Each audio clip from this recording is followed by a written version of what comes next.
Well, let's see. So I have a group here, a group over there, and a group over by the snack table.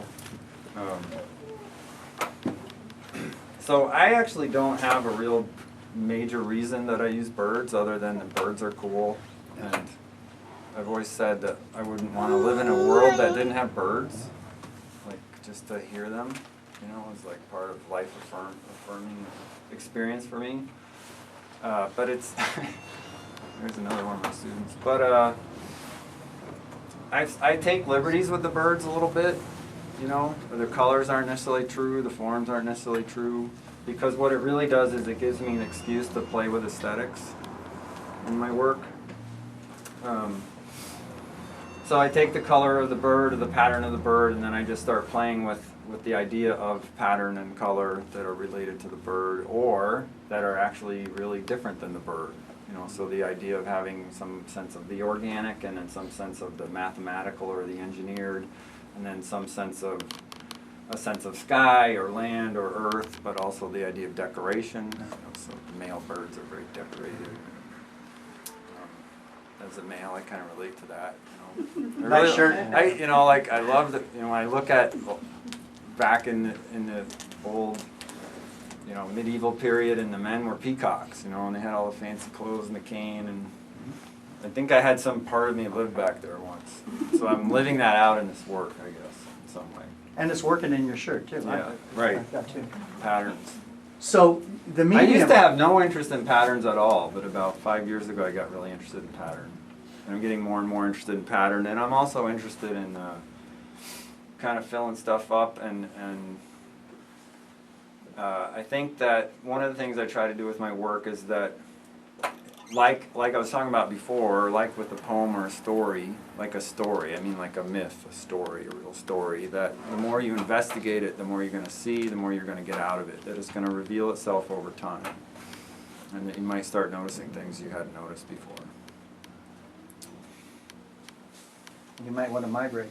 That's good to hear. So technique. You can migrate over to the wine. No, it's later. I want to know more about this. So how do you?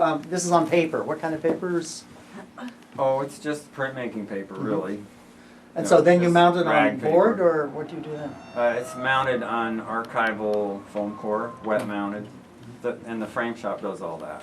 All right. You know, I just paint them on the wall. Roll it up, and and then then I- they do it. Well, I try not to roll them, but Oh, yeah. right, And sorry. then I take them to the frame shop, and they just take care of them. Who does your work? Vistra. They're great. They've been very good to me. Good. And if you observe these birds, what do you paint? Did you do it any of this outside, or is this a? No, again, this is, I'm interested in, so to me, at the heart of art making is solving a problem, right? You're going to set up a problem and solve a problem. So a lot of artists work out a lot of sketches, or they kind of have a plan where they're going. When I started painting these paintings, I have no idea where I'm going. I pick out a bird, and then I'll start to sketch the bird or roughly paint the bird, which doesn't look anything like that when I start painting it. It might just be blue and yellow. And then I just start building the shapes in relation to that, and I see where I end up. So it's an experiment and it's a discovery. It's not a plan for me. So I have no idea what they're going to look like when I start, other than I know they're going to have hard edges, they're going to have angles, they're going to have pattern, and they're going to have color. That's all I know when I start them. So did you use stencil, or did you? Some of that is some stencil, huh? yes. Yeah. Some of it's drawn, some of it's stenciled. And the other thing that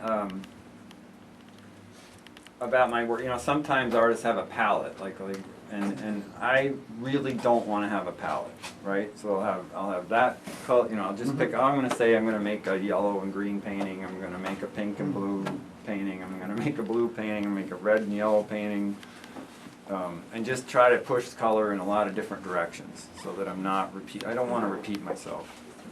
And you're not judgmental about it. I mean, saying one's your favorite and one's not. How's that? Well, usually the one I just finished is my favorite. Yeah, it's right there. It's real. Right? And actually, probably right. And the two most recent ones are the pink ones on the other side. They're long, skinny. I'm kind of interested in this long, skinny format now, which is kind of weird to play with. And so those are my favorites because those are the two most recent pieces. Do the personalities of the birds influence what you do with the rest of the painting? Like crows are Not- a lot different from Right. chickadees.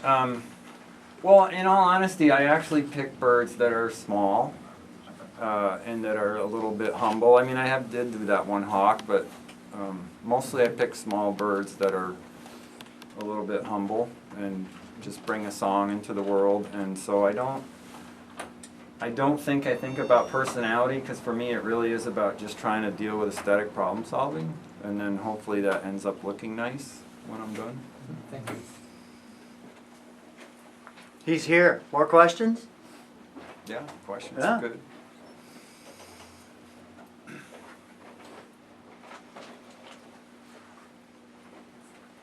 So I also teach, and I always say to my students, if you have something in your head that you're wondering,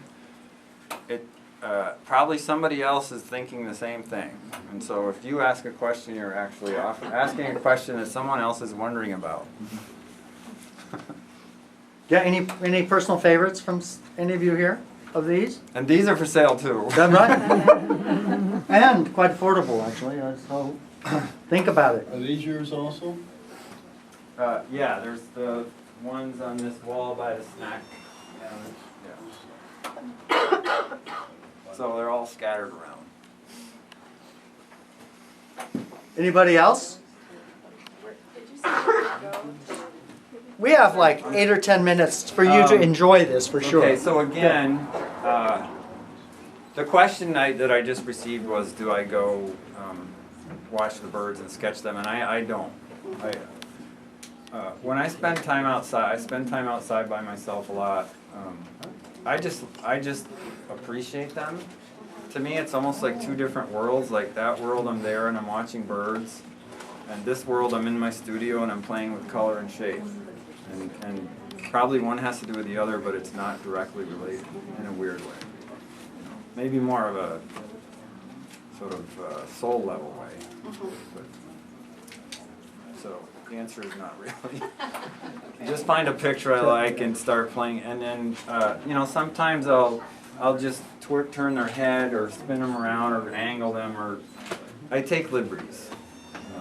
I'm not like Audubon, like I definitely take. There's another one, student. I like seeing these students. We do. How about the little details, like what looks like lace in these pictures, or sort of Egyptian? Right.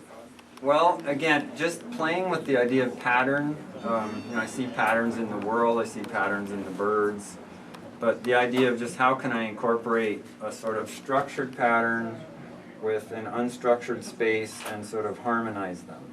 So again, it is a little bit, art is like a scientist, where the scientist is dealing with minutia, right? Because the scientist is thinking about, I'm going to study this fish, and I'm going to study this fish in a way that no one's ever studied this fish, and come out with information that no one has ever figured out about this particular fish, and it becomes about minutia in some sense. And so the idea of like, I'm playing with color and surface and shape, and how do I incorporate these things together, and how do I make this work with this, and how do I make that work with that, and it becomes to some extent an academic artistic exploration, right? Rather than a kind of emotional response for me. Well, it's kind of cool because as a viewer you get to interpret a lot of what's going on. And this is kind of cool. I mean, this whole cosmos thing here with this bird and thing is interesting dimensionally. And it just, kind of grabs you. I like that. And well, so for example, the motivation for this piece was I actually saw a program about Australia. And so in the outback, they had, the color of the outback, and there was this river. And there were these pelicans that were using the river to migrate for. And that was the inspiration for these two paintings. Just the color and the idea of migration. Even though these birds have nothing to do with Australia. Those are western bluebirds. But so like, oh, I'll try that. Or oh, I'll try that. And then like I think a good storyteller may have a certain idea, but that doesn't mean, if someone else interprets the story differently, well, that's wonderful, right? Whatever way anybody interprets it is wonderful. Good. There's not one way to see it. there's as many ways to see it as there are people here. That's right, and you're set free to do that, right? Like a bird. Yeah. You can sing your song now if you'd like. So, great insights. Thank you very much. And so, Mingo, talk to him. Also, I have the yellow pen. So this person is trying to.